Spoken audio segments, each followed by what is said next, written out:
As we enter into this season for Humane Service, we're actually joining hundreds of other groups and religious communities that are out doing service in the world. So the foundation of compassionate service is set in motion by the spiritual laws of the human family, and they're expressed in the unique voices of all of the traditional belief systems. And I love how it dovetails so beautifully with the actions that we can do for the season for peace and nonviolence and the season for the earth, because whatever we do in our daily practices, it sends out a ripple effect into the world. And anything that we do that's positive or that heightens our vibration, heightens the vibration of all that we come in contact with, and exponentially the planet. And Dr. Martin Luther King Jr. said it very simply when he said, "Everyone can be great because everyone can serve." It's amazing the consciousness of so many people regarding service. It's simple. In every situation we encounter in our daily lives, we can be of service. It can be so simple to bring that vibration up. It can be something like distributing socks or toiletries to homeless people, or reading to someone who is visually impaired. It can be getting the door for a person or letting another car merge. These are all simple, simple acts of seva. And when we physically go to the streets and go out into the world to do our service, we are creating a ripple effect. How many people are familiar with the word seva? Anybody?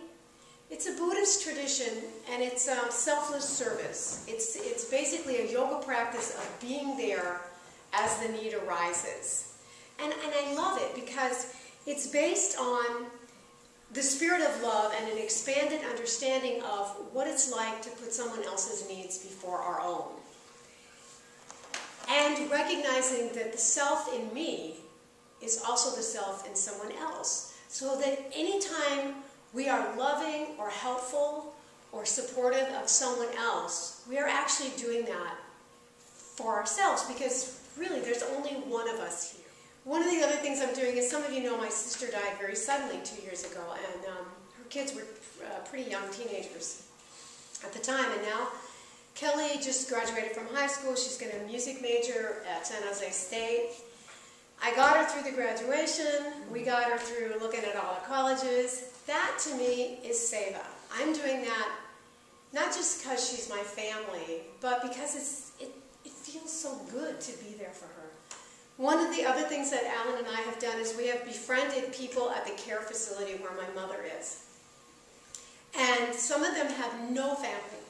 No one ever comes to see them. So we have made them our family. There's one woman, Geraldine, she's 90, she'll be 95 in September, and we took her out for her birthday the last 2 years, and we just are there for her. We show up, we help her with some of her paperwork, and it feels so good to us. And I know it's meaningful to her. Said that a gift consists not in what is done or given, but in the intention of the giver or doer.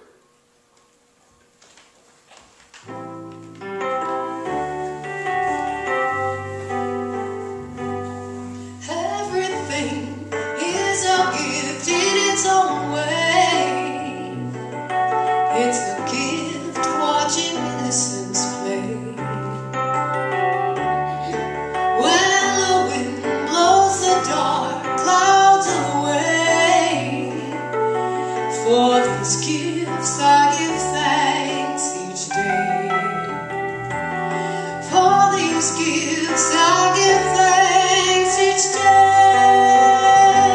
You know, I'm realizing that I was really broke for a long time when I first started in the music business. And so whatever I could accumulate, I really wanted to hang on to. And I'm recognizing that it feels so good when I'm done with something to be able to pass it on to a friend or to the Goodwill or have a yard sale and see someone else walk away with something that I love. It's been very hard for me to get rid of my parents' things. But if you can bless it and let it go, and know that that item or object or piece of clothing is now in service for someone else, it makes it so much easier. Time to open up my heart.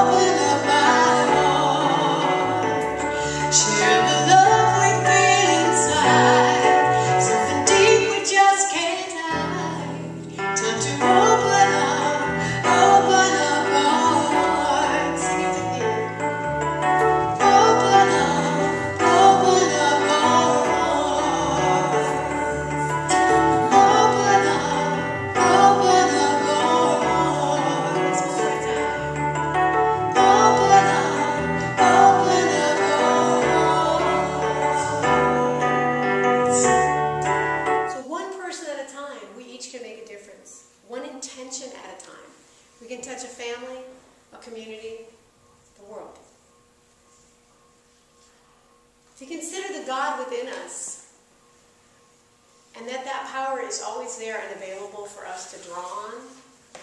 Sometimes maybe when the well feels a little empty, which mine has been a lot lately, it's good to take a little quiet time, which we did this morning, which was great, and just see what simple things we can do that aren't going to stress us out, but that are just daily actions.